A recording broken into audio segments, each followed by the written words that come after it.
Chus atá is mis bara agus tá mé cleachta an port seo agus an animar an port Dinny briens riil ní is gom an bhfuil ar chumé an port seo ar an YouTube channel riomh ach buin trí las. So it's mis bara and I am trying a tune called Dinny O'Brien's. Haven't played in a long time, and I don't think I've put it up on this YouTube channel before, and we'll have a shot of it. It's a very popular tune, and notes widely available on internet. And today I'm wearing my Schrodinger's I think it's a Schrodinger's cat t-shirt, or maybe it's a themed so Schrodinger's quantum physics concept or story related to the cat in the box. So don't know why I'm talking about that. It's just happened to be wearing the t-shirt. So it's a wormhole. I'm going into something else. So I'm going to try this tune anyway. August. I hope you enjoy. Again. What about ornamentation? Lots of little tricks you can do. The only thing I could just keep talking about in general terms. There's so many ways of ornamenting a tune.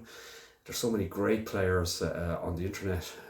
No, actually not on the internet. There's so many great players out there, and the recordings are on the internet, whether it's YouTube, online or whatever. So it's the only thing I can say in general is if you're playing the concertina, just be dexterous on your fingers in terms of knowing where all the notes are in terms of the configurations on the keyboard of the concertina. I suppose I learned when I first learning the concertina, I was playing it like an accordion. I was taught by I was only started off by a player who was primarily accordion player, and because of that it wasn't later till I realised to start switching fingering systems. So generally speaking, for example, like the high D's, high E's, you can play them on the right hand side, but much easier to play it on the left hand side, and in terms of dexterity and ease, and then ornament on the right hand side. So I'm talking about the high E's and high D's.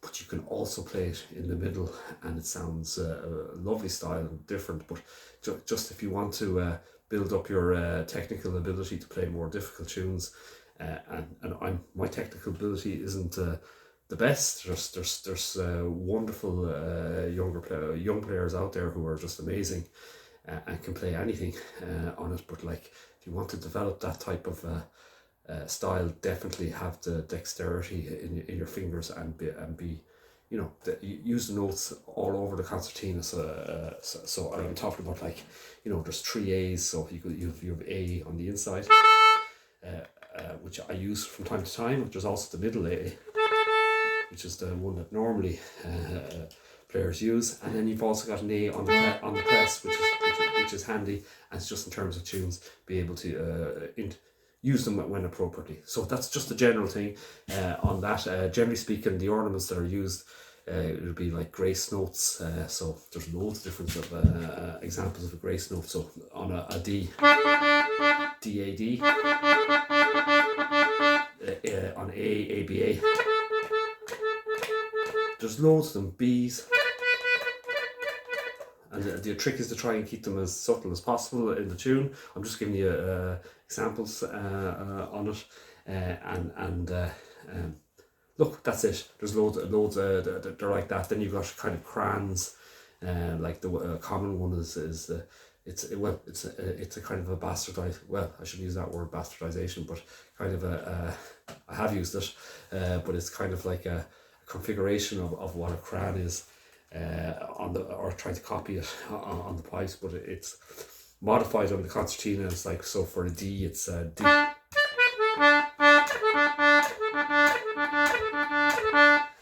Which,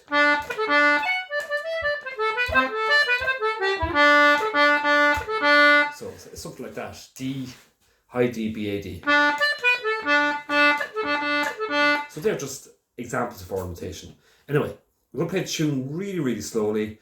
Not very, very slowly. Try and pick it up by ear, and then the notes are widely available on the on the internet. You also think of you've double octave playing, harmonics, chording, which you can also put in when you're playing. You can also use the bellows to accentuate the rhythm.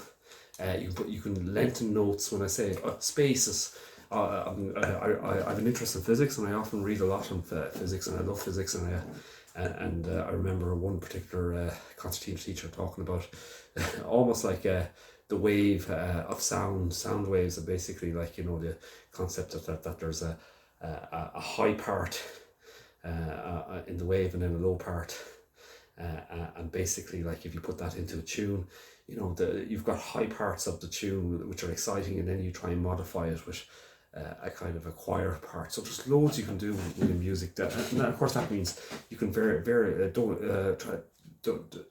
and think of music as like almost like a wave, that you're not trying to make it the same, that you're trying to put in peaks and troughs, and you're playing. That could be, you know, putting in ornamentation, taking out ornamentation, putting in pauses, lengthening notes, playing it very loudly and then quietening down. So there's lots you can do on the concertina within the Irish music. Anyway, Dinny O'Brien's reel.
Okay, I played it kind of slow there, and I'm going all over the place on it. I suppose it's the other way of practicing, and I do that some. Look, it's almost like, you know, just going different tangents and then come back to the come back to and see if you can come back within the rhythm and within the main melody of the notes. It's only trial basis.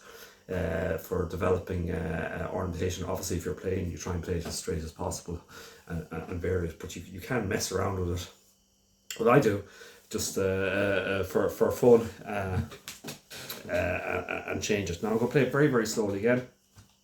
So in terms of the ornamentation, you can use long notes. There's a kind of a warbling that some people use for long notes. You don't do it all the time, but you can do it like.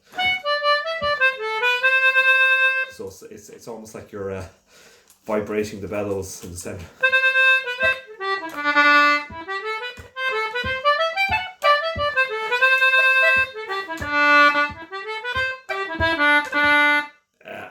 Which can give it a certain impact. Obviously, then you've got your ornaments like, which is like, you know, a C, where you're just ornamenting the C.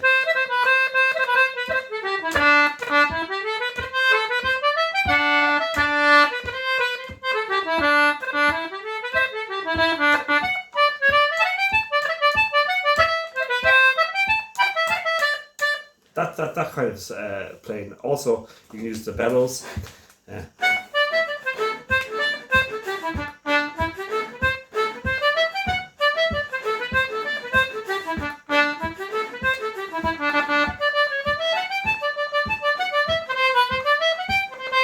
They're taking all ornaments, all ornamentation out in one sense, using the bellows, and instead of, you know, putting in an ornament, just tapping each note. So it's like.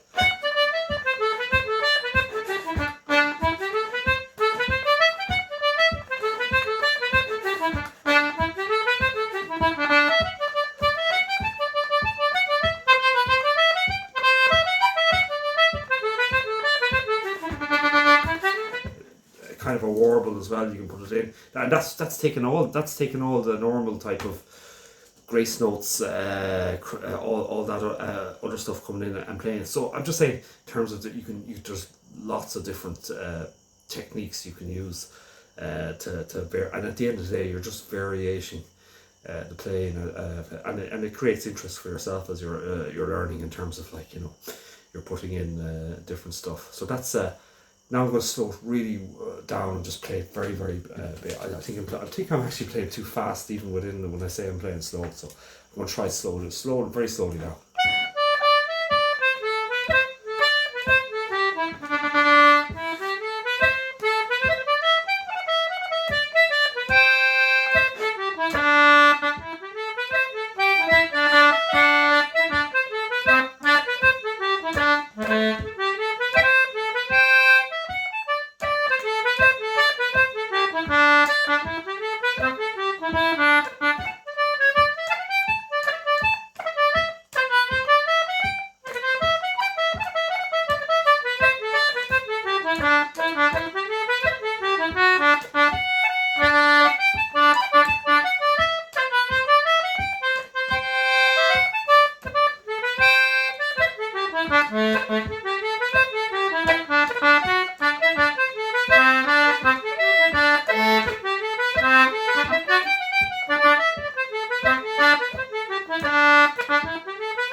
Again, that's just messing around. Look, have a crack at the tune, experiment, come up with your own style, enjoy the process of learning a tune. It's great neuroplasticity for the brain.